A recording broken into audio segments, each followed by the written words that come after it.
Tempos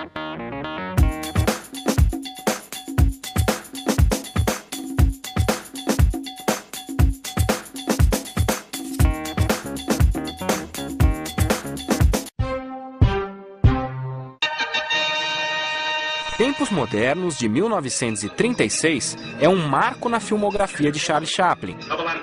A linha de montagem da fábrica que o filme retratou havia acabado de nascer na época em que viveu Karl Marx. Marx era alemão e viveu de 1818 a 1883. No século XIX, período em que o capitalismo industrial estava se consolidando na Europa. As máquinas se disseminavam, operadas por trabalhadores assalariados. No filme Tempos Modernos, o Carlitos operário, criado por Charlie Chaplin, evidencia como na fábrica capitalista ocorre a exploração do trabalho que os operários realizam, justamente o ponto de partida para a discussão e análise da sociedade capitalista de Marx. Que concepção de sociedade Marx descreveu a partir da observação do mundo capitalista? O que ele trouxe de novo, especialmente para a sociologia?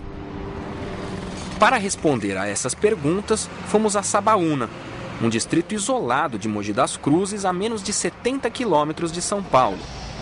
Aqui, a economia gira em torno de uma única fábrica. São 320 empregos para uma população de 5.000 pessoas. Seria para o Marx, no século XIX, uma típica cidade operária. Porque no século XIX as cidades, em geral, se reuniam em torno de uma fábrica ou de uma mina. O professor de Ciências Sociais, Antônio Carlos Mazeu, da Unesp de Marília, nos acompanha. As perguntas sobre Marx e a sociologia também nos levaram ao encontro de um dos mais renomados pesquisadores em sociologia do país, Gabriel Kohn, da Universidade de São Paulo. O professor Kohn vai ficar conosco neste e nos próximos 2 programas, sobre outros 2 autores clássicos, Max Weber e Emílio Durkheim. Primeira pergunta a ele: que importância a obra de Marx tem para a sociologia? Olha, houve uma época até que se dizia que ele não tinha importância nenhuma, viu?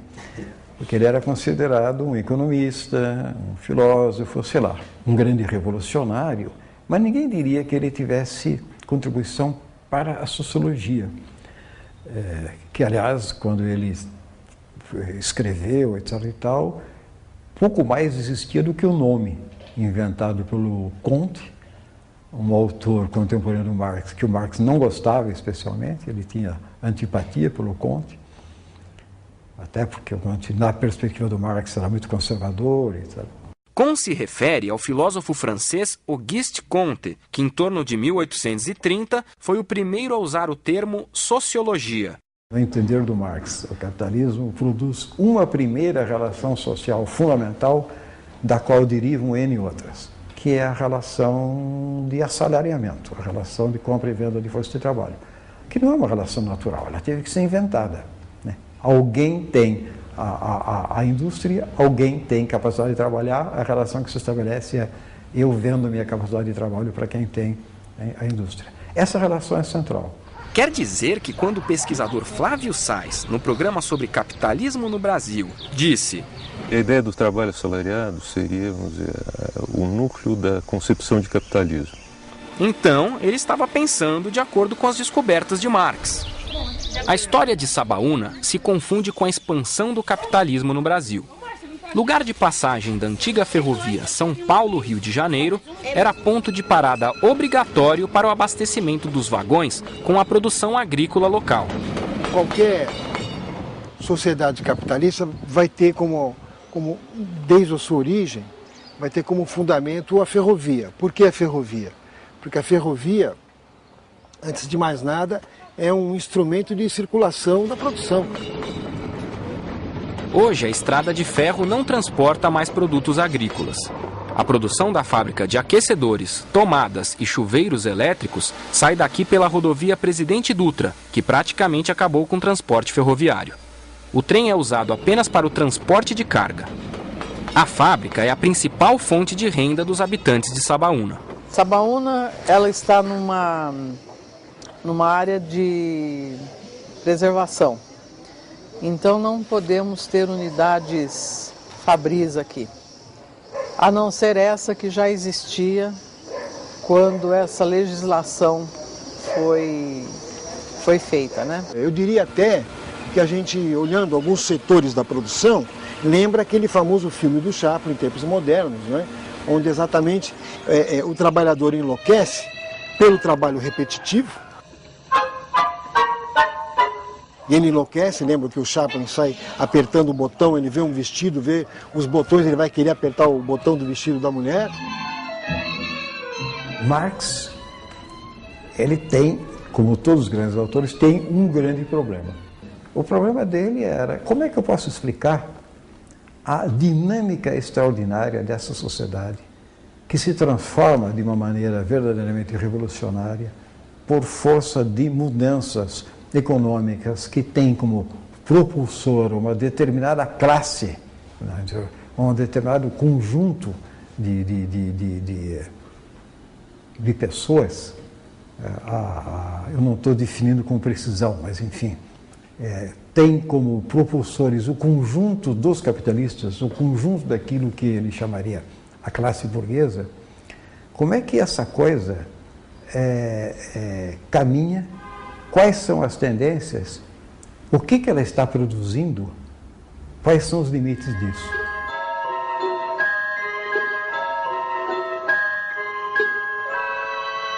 No capitalismo, o trabalho é livre, não é? O trabalhador vende a sua força de trabalho e o empresário capitalista compra a força de trabalho. É uma sociedade baseada na propriedade privada dos meios de produção e é uma sociedade fundamentalmente organizada em função da produção de mercadorias. Então, obviamente, isso implica numa necessidade de um trabalho livre e de um trabalho transformado em mercadoria. Então, obviamente, que o Marx, quando vai analisar a construção da categoria trabalho, ele vai dizer, olha, toda forma social tem uma forma histórica de trabalho e no capitalismo, como elemento central, é o trabalho livre e a venda da força de trabalho que move, vamos dizer assim, a estrutura social.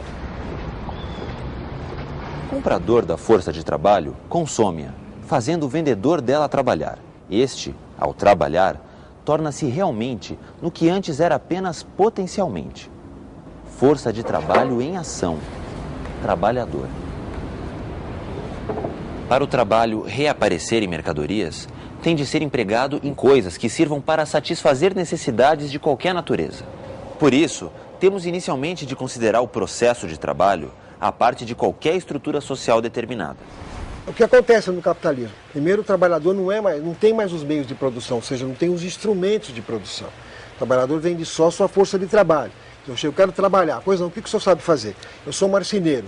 Eu não tenho a madeira, eu não tenho o machado, eu não tenho a serra, eu não tenho a plaina, eu não tenho nada. Eu chego na fábrica, a fábrica me fornece tudo. Ó, todos os instrumentos de produção estão aqui. Você vai pegar a sua capacidade de trabalho, vai utilizar os meus instrumentos e vai produzir. Isso que são os meios de produção.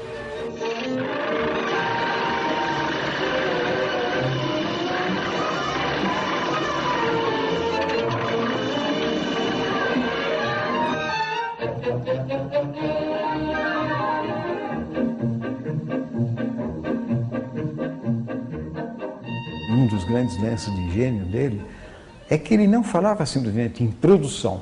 Eu quero ver qual é a produção. Ele não falava simplesmente no trabalho. Ele falava no modo de produção. Quer dizer, como é que se organiza isso? O que significa o seguinte: que tipo de relações sociais estão envolvidos numa certa maneira de produzir que usa tais recursos, tais tecnologias, tais matérias-primas e, claro, tais trabalhadores e tais proprietários de indústria, né? Porque é o homem que está o tempo todo em busca das relações sociais, não necessariamente daquelas que você vê à tua volta, mas daquelas que estão escondidas por trás do modo como se apresentam as coisas na sociedade em que nós vivemos, né? Era esse o grande argumento dele. Quer dizer, não fique olhando só para as relações que você vê às tuas voltas. Procure aquelas que estão escondidas, Porque se você descobrir as questões escondidas, você vai entender melhor as que você vê à tua volta. Ele é o mais visceralmente sociológico dos grandes clássicos. Por isso, a análise de Marx do capitalismo vira uma análise da sociedade capitalista. Então veja qual é a lógica. Se o trabalho é a essência humana, se o homem é produto do seu trabalho, quando o ser humano que vai numa fábrica e vende a sua força de trabalho e tem expropriado uma parte dessa força de trabalho, que não lhe é paga, não é?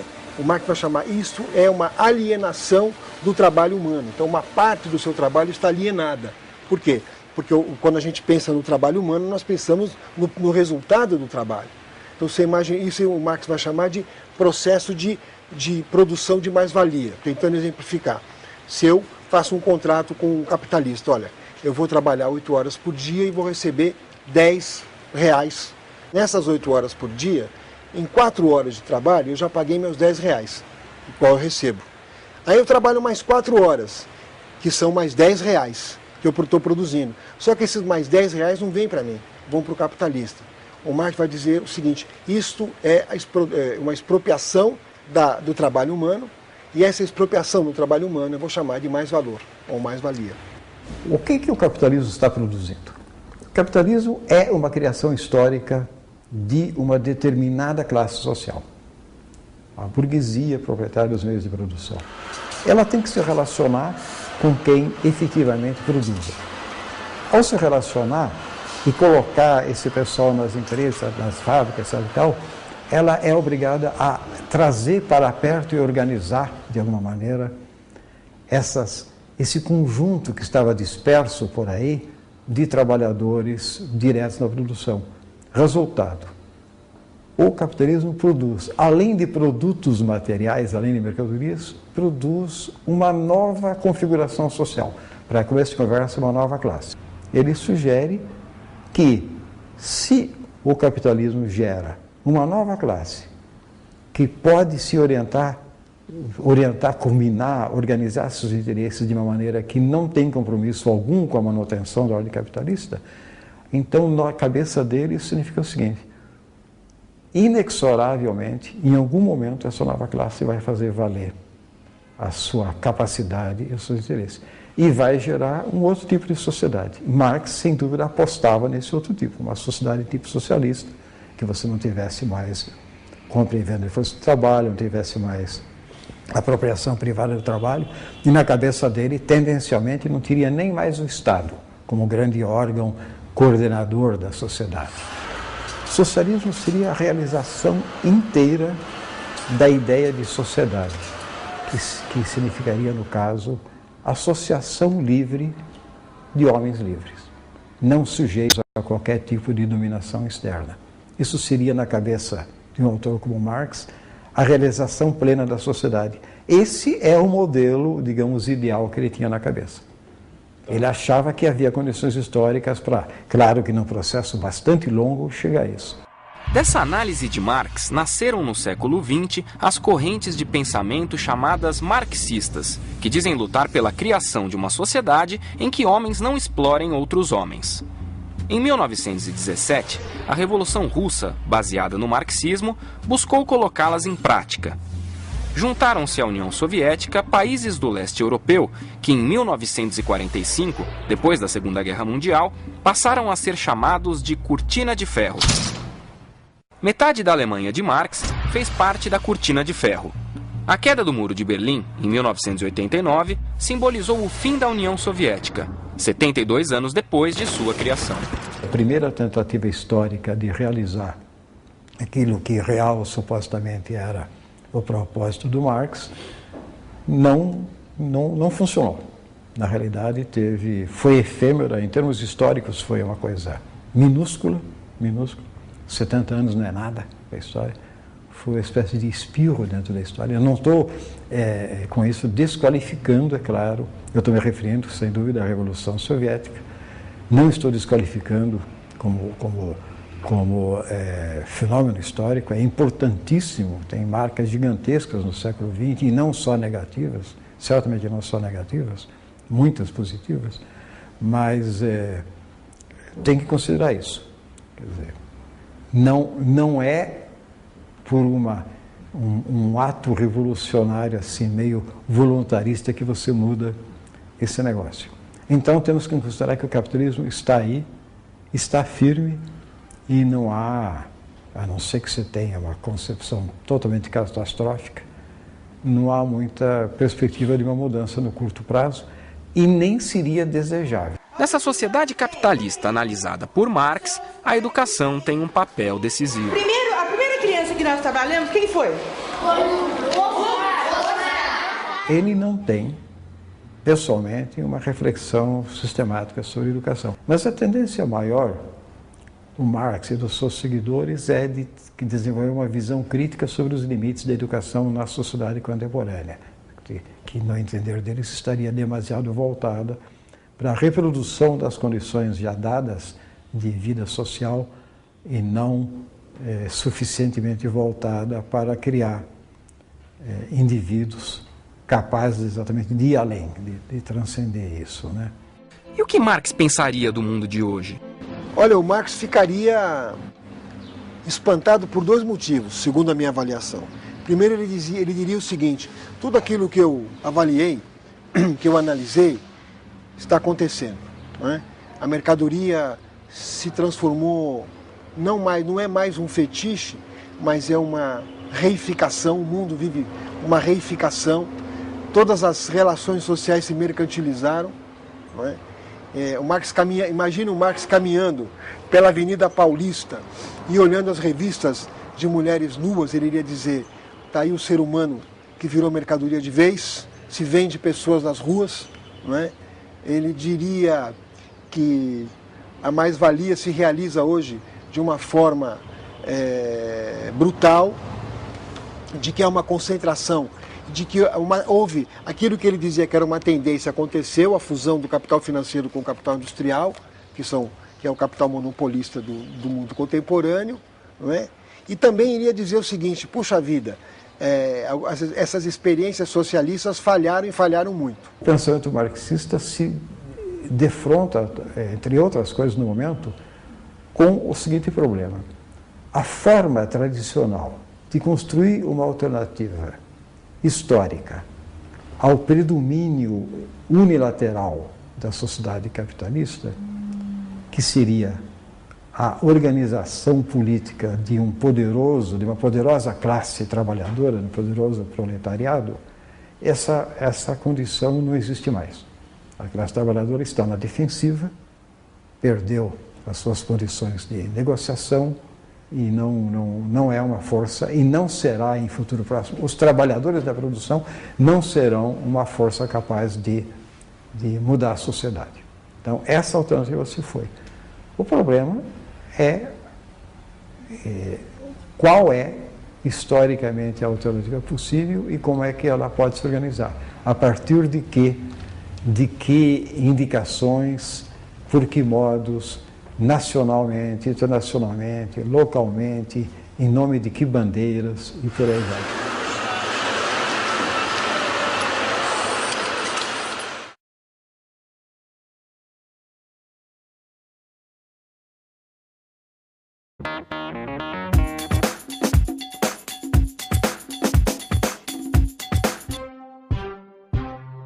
O município de Águas de São Pedro fica a 180 quilômetros de distância da cidade de São Paulo. As coordenadas são: latitude 22 graus, 35 minutos e 58 segundos sul, e longitude 47 graus, 52 minutos e 34 segundos oeste. Águas de São Pedro é o menor município do país. Na área urbana de 4 quilômetros quadrados vivem 2.613 habitantes. Sem indústria e sem zona rural, o turismo é o motor da economia de Águas de São Pedro. Uma cidade como essa, que nós estamos aqui, isso é possível de ser visto com um pouco mais de clareza, porque talvez as relações sejam um pouco menos complexas do que em sociedades muito grandes, né? O que esperamos ver com mais clareza aqui em Águas de São Pedro, aproveitando a pequeneza da cidade, é a concepção de sociedade que aparece na obra de Durkheim. Aqui funciona como um laboratório de observação das relações sociais. Já já voltaremos à simpática Águas de São Pedro. Antes, receberemos em nosso encontro presencial um dos mais importantes sociólogos brasileiros, Gabriel Kohn, da Universidade de São Paulo. Você já conhece Gabriel Kohn do programa sobre Karl Marx. Veja o que ele respondeu quando perguntamos qual é a importância de Durkheim para a sociologia. Ele se considerava o homem da sociologia, né? O criador, praticamente, o homem que botava a ordem na casa. Quando ele começou seu trabalho, isso significa na virada do século XIX para o XX, havia montanhas de autores propondo análises da sociedade, propondo uma ciência social. É o homem que atribuía a si a capacidade de dizer sociologia é isso. O que significava na cabeça dele, sociologia é a ciência dos fatos sociais. E na cabeça dele, fatos sociais é tudo aquilo que, por via do modo como os homens estão relacionados numa sociedade, se impõe a eles, como ação que eles têm que realizar, sob pena de ficar fora do conjunto. Para ver Águas de São Pedro pelos olhos de Durkheim, é preciso buscar os fatos sociais. Fato social é tudo aquilo que é um construto humano e que são formas de agir, de pensar e de sentir que se impõem aos homens como algo exterior, portanto algo que não nasce com eles, não brota de um sentimento interno, que se impõe exterior e que exerce uma certa coerção. Opa! O professor Kohn já tinha dito isto. O fato social se impõe aos indivíduos, de acordo com a concepção de Durkheim. Fatos sociais é tudo aquilo que, por via do modo como os homens estão relacionados numa sociedade, se impõe a eles, como ação que eles têm que realizar, sob pena de ficar fora do conjunto. Se usarmos a definição de Durkheim, as leis são fatos sociais. As leis impõem ações a cada um de nós. Não roubar, não aceitar suborno, não passar no sinal vermelho. Quem não segue certas leis é posto para fora da sociedade. Por isso, a pesquisadora Raquel Vaz, da Universidade de São Paulo, levou a equipe da Univesp TV à Câmara Municipal de Águas de São Pedro. O legislativo, para ele, é como se fosse a instância reflexiva da sociedade. O que isso quer dizer? A sociedade, no seu conjunto, elabora representações coletivas sobre o que é o bem, sobre o que se deve fazer, sobre o que se deve desejar. E essas demandas, elas devem chegar nessa instância mais racional, que é a Câmara dos Deputados, a Câmara dos Vereadores. O que quer dizer que é o fato de ser uma instância mais racional? Significa que as demandas chegam aqui e elas são discutidas. E a própria discussão já é um elemento de racionalidade, porque as pessoas expõem essas demandas, expõem essas ideias, têm sempre posições contrárias.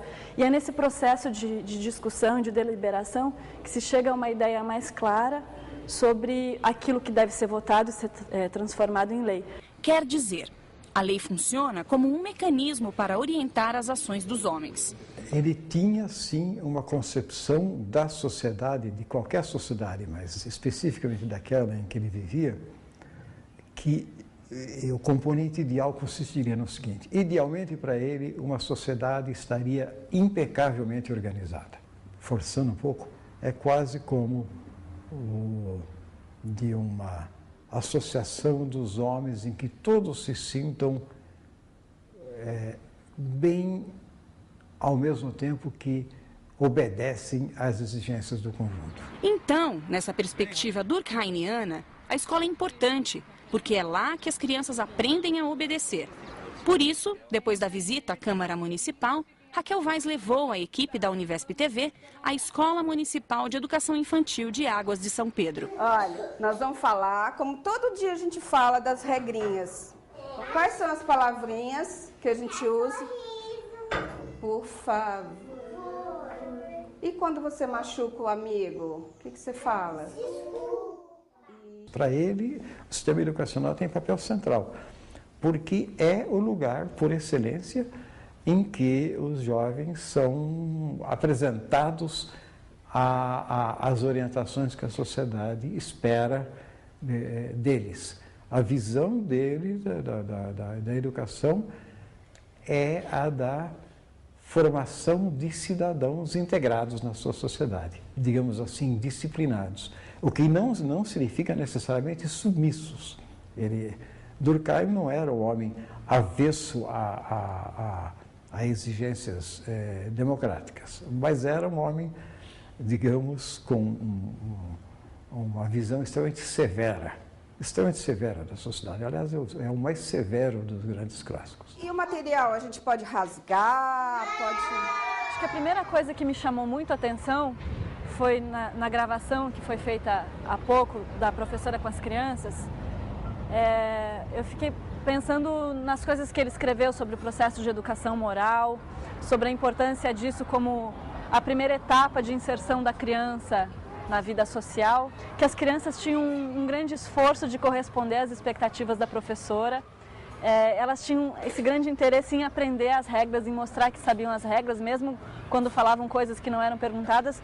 Mas ali, naquele momento, o que importa não é tanto o conteúdo do que está sendo ensinado, mas a formação no espírito da criança, dessa disposição de se integrar ao grupo. Aí a tia Ana fala assim, abaixa o volume, não é? Abaixa, gente, fala mais baixo, não é? Aí a tia Ana eu mexo no volume para baixar esse volume. E a gente pode traduzir isso, que a gente viu, pelo conceito que o Durkheim utiliza de espírito de adesão ao grupo. É um nome que é um pouco estranho, mas o espírito de adesão ao grupo é justamente isso. Você sentir que faz parte de alguma coisa e é uma coisa que você gosta de fazer parte, é algo que te faz bem. Porque ele considera o homem como um ser social e por isso ele realiza a sua natureza na vida coletiva. E isso é uma coisa que traz uma certa satisfação para o indivíduo, porque ele, se vivesse sozinho, para o Durkheim, ele não seria plenamente homem. O que acontece? Você lembra o que acontece quando todo mundo começa a falar?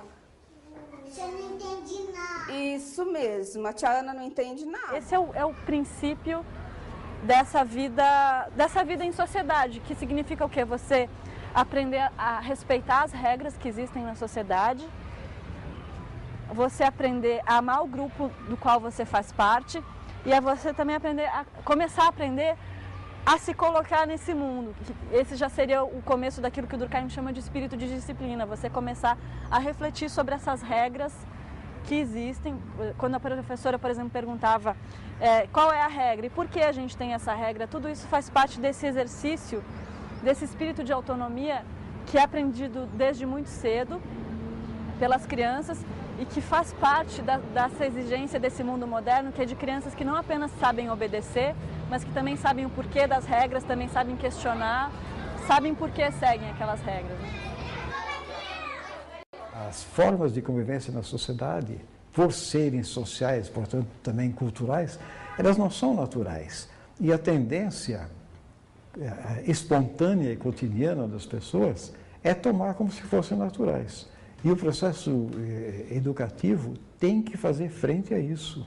Você não pode pensar o teu mundo social, como sendo uma coisa que é dada com a mesma naturalidade de uma árvore, né?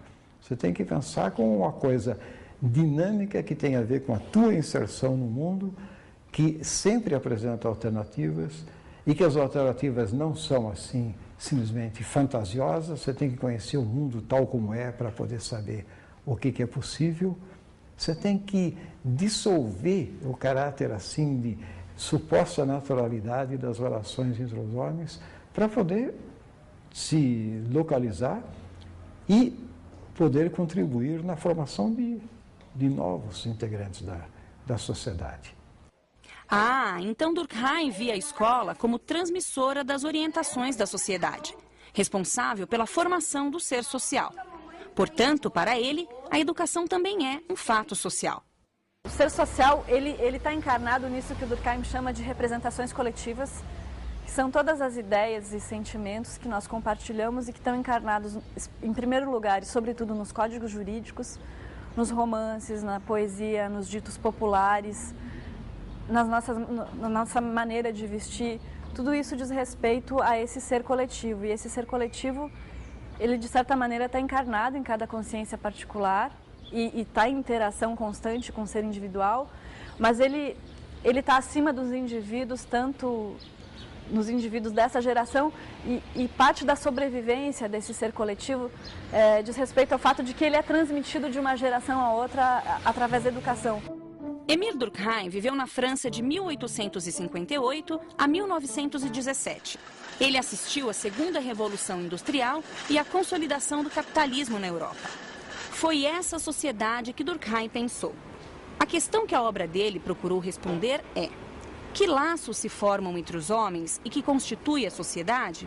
Eu quero saber o que produz laços.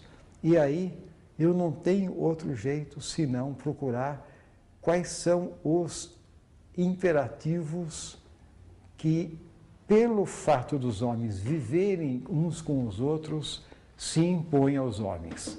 Esses imperativos, ele chamaria de imperativos morais. Moral aí não significa necessariamente uma doutrina dos bons, das boas ações ou dos bons costumes. Moral aparece no seu sentido mais amplo de costumes e formas de fazer, formas de existir no interior de uma associação qualquer. Tem muito a ver com a ideia de ética. Isso só posso encontrar se eu puder demonstrar que a sociedade não é uma mera agregação de interesses, mas é exatamente um ente moral, um ente capaz de levar os homens a se associarem ao invés de se afastarem. A preocupação grande dele é com o tipo de sociedade que tem a marca capitalista.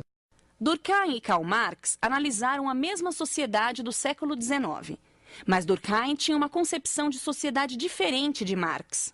No entender dele, e isso diz muito a respeito do modo como Durkheim vê a sociedade, no entender dele, Marx comete um erro que nem era só ele a cometer, mas ele comete de maneira muito forte, que é o seguinte: achar que você pode encontrar na economia a explicação para o modo como a sociedade se organiza.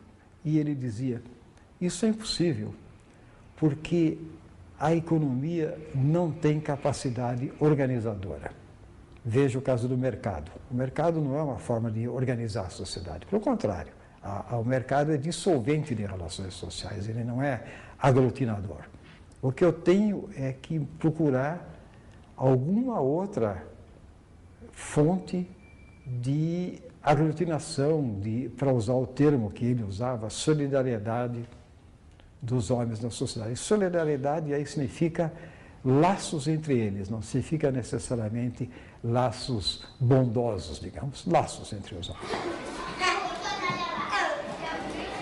A gente tem uma equipe com 44 funcionários que vão desde a limpeza, cozinha, monitores, professores especialistas, professor coordenador, secretário e atendente. É como se fosse a pecinha de uma máquina para ela engrenar, né?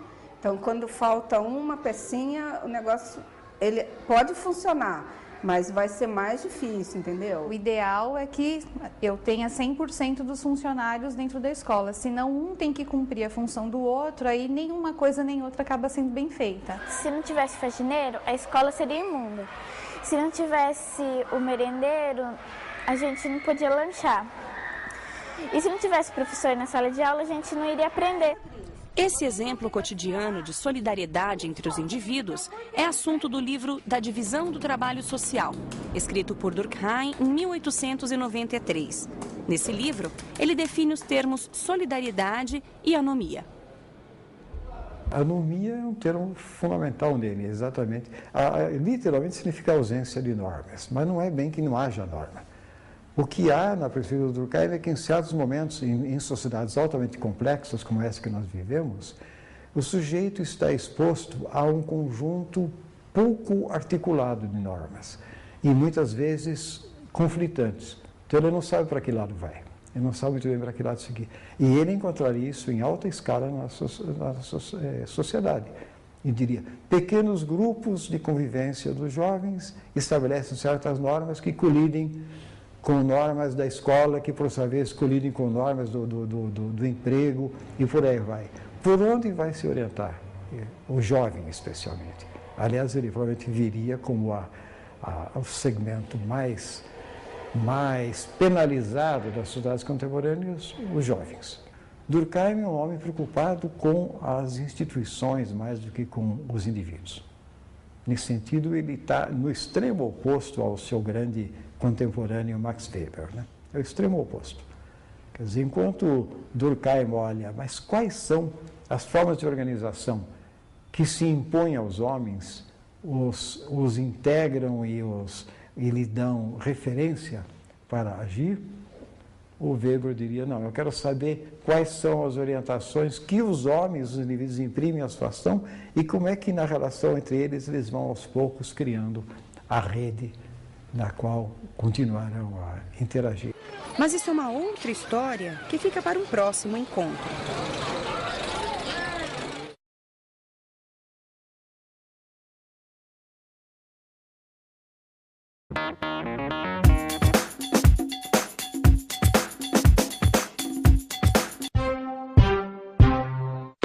Chegamos ao último dos autores clássicos da sociologia, Max Weber.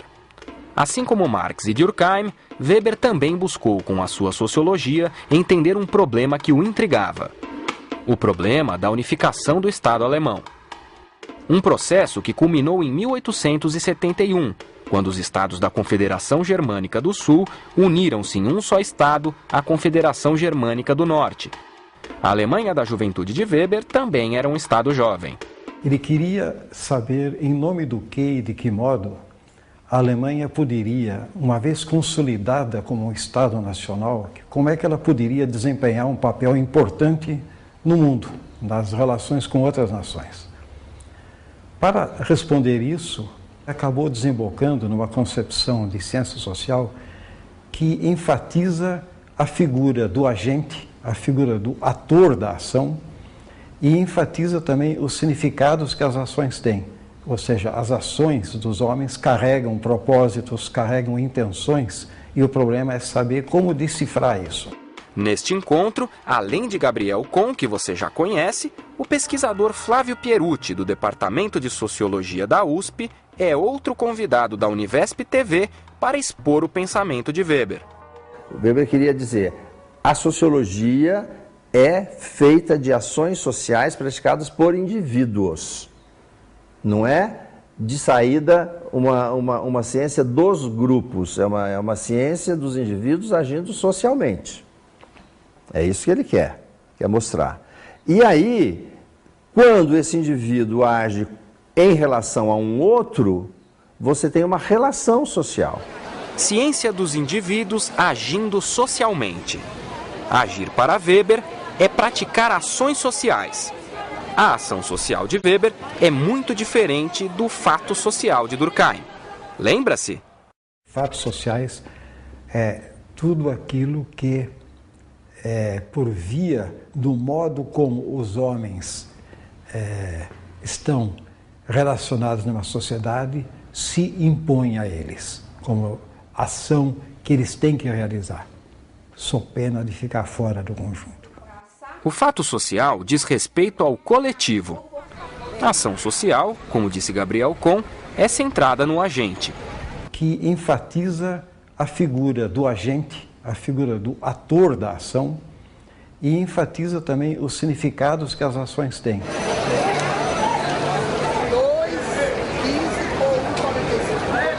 Rua 25 de Março, centro de São Paulo. Segunda-feira de manhã. Tudo aqui é ação social.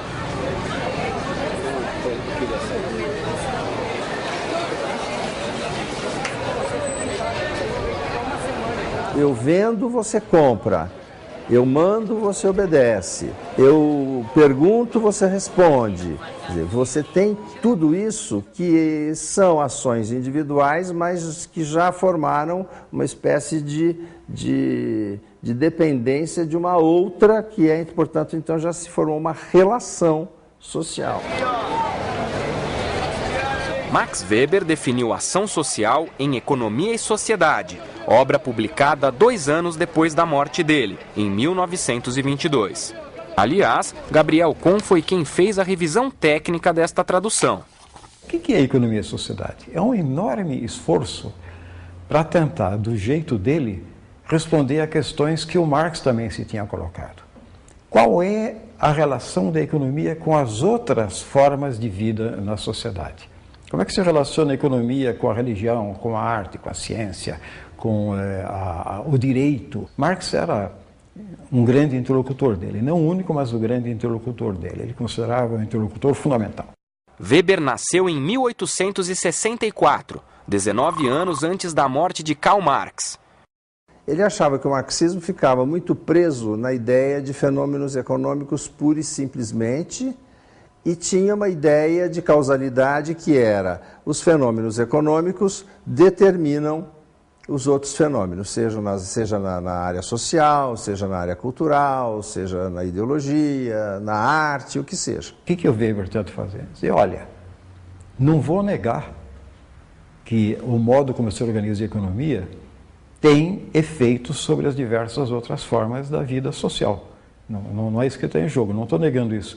Só vou negar que você possa, sempre que você encontra alguma forma de organização na sociedade, digamos direito, digamos religião, digamos a arte, ou seja lá o que for, você fazendo o caminho linear dali para a economia, você encontra a explicação de por que é assim e não de outro modo. O Weber vai dizendo, você tem formas que vão surgindo junto com o capitalismo e o capitalismo, o pequeno capitalismo urbano, né, de produção mesmo, já de produção, que já de alguma forma vai racionalizando. Então, de que forma que o capitalismo nos produz um pouco?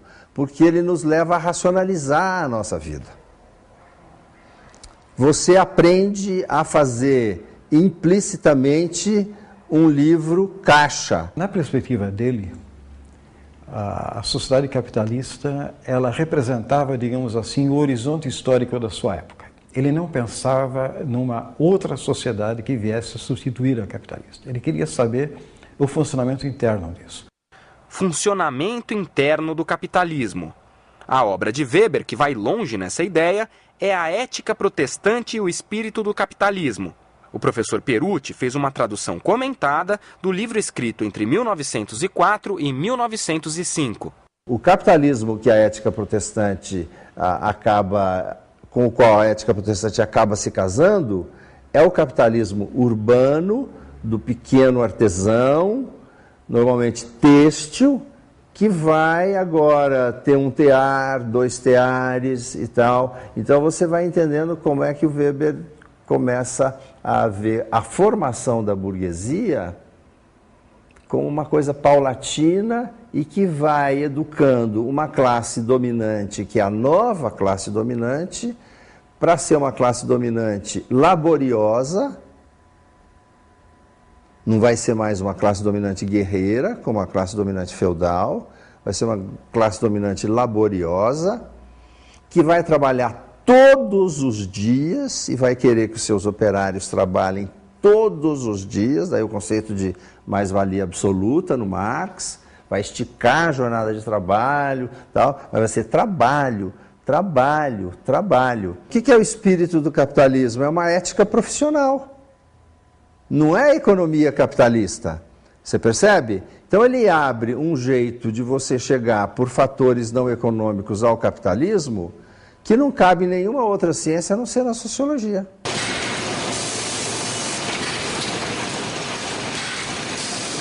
Fábrica de componentes de geladeiras. Diadema, na Grande São Paulo. Segunda-feira à tarde. O modo de produção de uma fábrica é, na visão de Weber, uma manifestação da racionalização típica do funcionamento interno do capitalismo. Weber viu essa forma de organização em muitos aspectos da sociedade capitalista. Por exemplo, a burocracia, como forma de organização do Estado. Receita Federal, centro de São Paulo, segunda-feira de manhã. Aqui é um exemplo de como a racionalização se manifesta na organização do Estado. Um Estado que seja orientado em termos legais, com uma racionalidade que permita a previsão da ação, porque senão você não tem capitalismo, você não tem ação econômica que permita rendimentos. É preciso a garantia de uma certa previsibilidade, e isso o Estado racional, legal, como ele dizia, permite. Então você tem que ter isso. Você tem que ter garantias para a existência de empresas que resultem no que é essencial no capitalismo, que é lucro, retorno para o proprietário. E você tem que ter também um Estado equipado para produzir e implementar políticas. Ou seja, você tem que ter um aparato administrativo eficiente no Estado. Esse aparato é a chamada burocracia. A burocracia é um tipo de racionalização. Quando ela funciona de um jeito, você fala, tivéssemos nós seguido os nossos interesses, nós teríamos terminado vítimas de interesses pequenos e briguinhas pessoais. E a burocracia ela tem uma lógica racional de buscar o melhor, né, que às vezes funciona. Então, quando funciona, você entende por que é uma coisa realmente muito moderna. A burocracia acabou concentrando a atenção do Weber também para entender até onde pode ir e quais são os limites de um capitalismo concorrencial, competitivo de mercado. Porque a burocracia não gera novas políticas, não toma novas iniciativas, ela simplesmente age rotineiramente.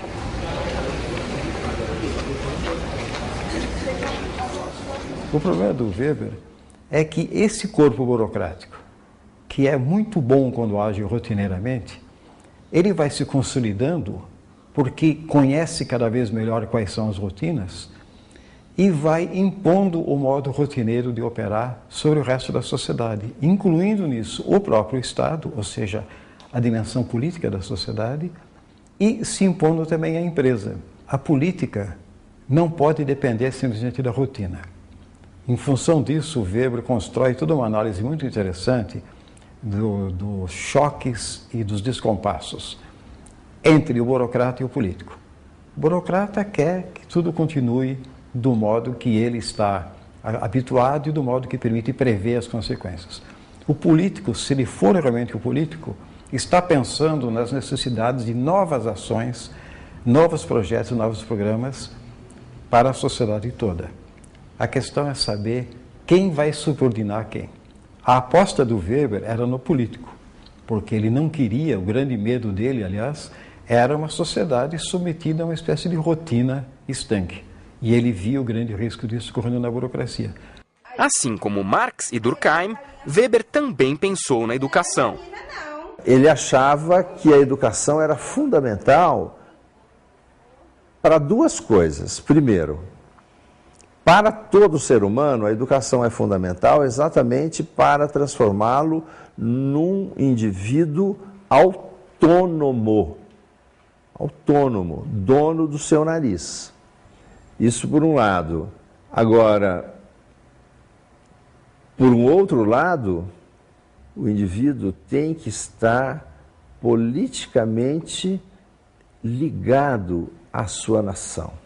Ele pode não ser um homem que tenha algo assim como uma obra de sociologia da educação, ou sobre pedagogia, técnicas e tudo mais, mas ele tem um tipo de enfoque que ajuda muitíssimo a pensar os fenômenos da educação.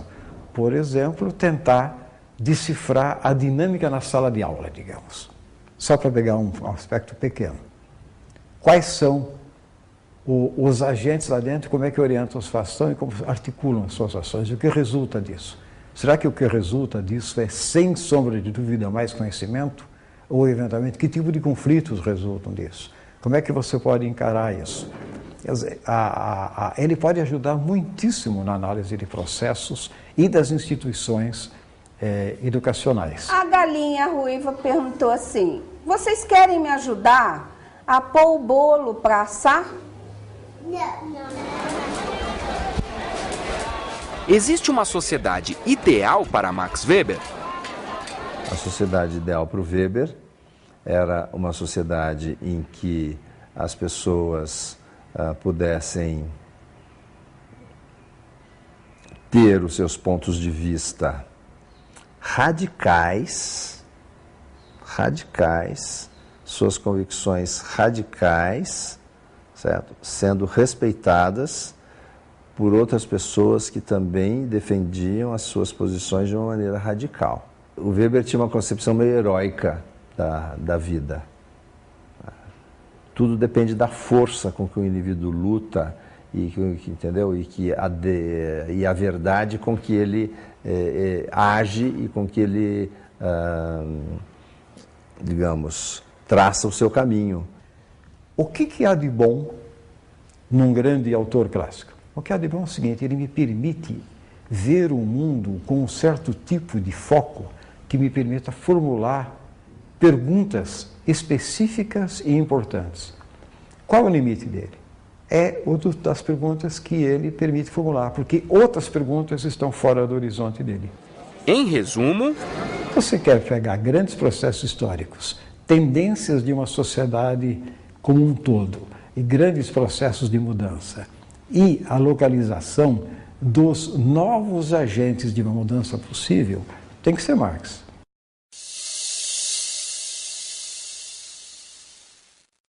Então, obviamente, que o Marx, quando vai analisar a construção da categoria trabalho, ele vai dizer, olha, toda forma social tem uma forma histórica de trabalho, e no capitalismo, como elemento central, é o trabalho livre e a venda da força de trabalho que move, vamos dizer assim, a estrutura social. Se o teu problema é saber quais são as formas de organização e de integração de uma sociedade como um todo, quais são os pontos em que isso revela falhas e, sobretudo, de que maneira os integrantes dessa sociedade são levados a internalizar as exigências dessa sociedade, tem que ser Durkheim.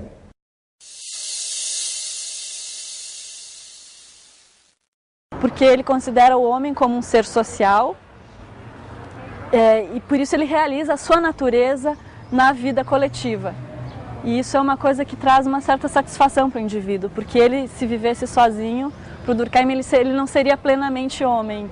Se o teu problema é saber qual é a dinâmica gerada por agentes que perseguem propósitos, perseguem interesses, têm objetivos e atribuem um certo significado a esse objetivo na sua relação com os agentes, tem que ser Weber. Se eu quiser ser uma espécie de weberiano ortodoxo, eu vou ter problemas. E ele seria o primeiro a me dizer isso. Dizer, olha, você não pode simplesmente embarcar na minha canoa do meu tempo. Ela é pequena, possivelmente furada, e ela não te traz, ela não vai a todos os portos. E nem sequer enxerga todos os pontos da margem. Ela é muito orientada. Então procure mais coisas.